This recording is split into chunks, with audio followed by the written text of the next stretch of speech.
नमस्कार सांग माने मु एबे जाउची ओडिशा ट्रेन ने बसी जाइची देखंतु बाहर रो साइड सीन केते सुंदर आउ मते तो जम्मा भल लागेनी एसी रे कि स्लीपर रे मते जनरल ही बहुत मजा आसे।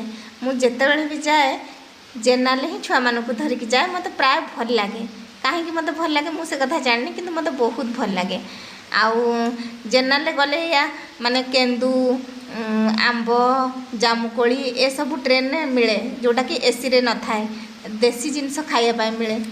तापर ये देखु पलि आसली आम नुआ घर को नेक्स्ट दिन सकाळ हो जाइए नुआ घर मत दीटा मिल जाइए आंबड़ा आंबड़ा आप देखिपे हाथ में मोर बहुत खुशी आंबड़ा बहुत दिन पर खाइबा मिल आज देखु दीटा आंबड़ा ही मत मिली आम तो माँ पिला 3 जन कुनु पिहू आ मु तो दीटा आंबड़ा आमर काफी तो आंबड़ा मत मिल जाइए। तो आंबड़ार आज हम सोरिष मसला देकी राई नहले खट्टा जोटा आपड़ कहींपारतु आंबड़ा राई ही हम सोरिष मसला देकी जोटा बहुत भल लगे। ओ राई भी बहुत भल लगे आंबड़ा राई भी बहुत भल लगे। आपड़ के खाई कि ना आंबड़ा राई मत कमेंट करके जनइबे।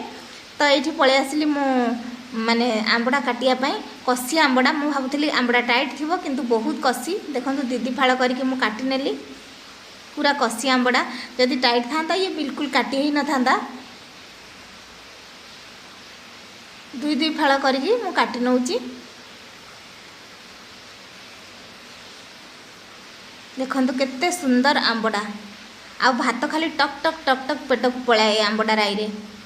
तापर एठी मु मसला दे दउची सोरिष रसुण जीरा आ सुखिला लंका अदा फदा मु किछि नैनी। देखंतु सोरिष रसुण 4 रु 5 कोला आउ जीरा टिके आउ सुखिला लंका बास ये कढ़ई बसईदेली अल्प टिके तेल पकईदेली तेल जमी चटकी जीव से 5 फुटण देदेली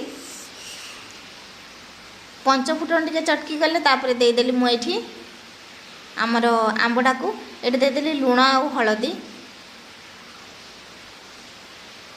लुण हल्दी देके टिके कषि नौची किछि समय पाई जेहेतु आंबड़ाटा टाइट ना बहुत जल्दी बनजिव आउ अल्प टिके दे दउची सोरिष मसला सबू मसला देले बहुत देसी हो मत लगिला से अल्प टिके मसला देकी ताको कषि नौची 2 रु 1 चमच तापर पुणी पानी देदेली पानी देकी छाड़देली आंबड़ा राई आमर पूरा पूरी रेडी।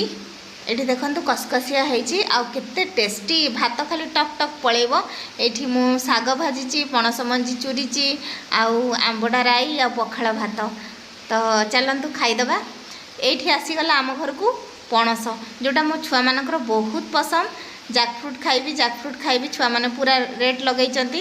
तो सकाळु सकाळु उठिकी मु पणस भांगी दउ देखंतु पाचिला।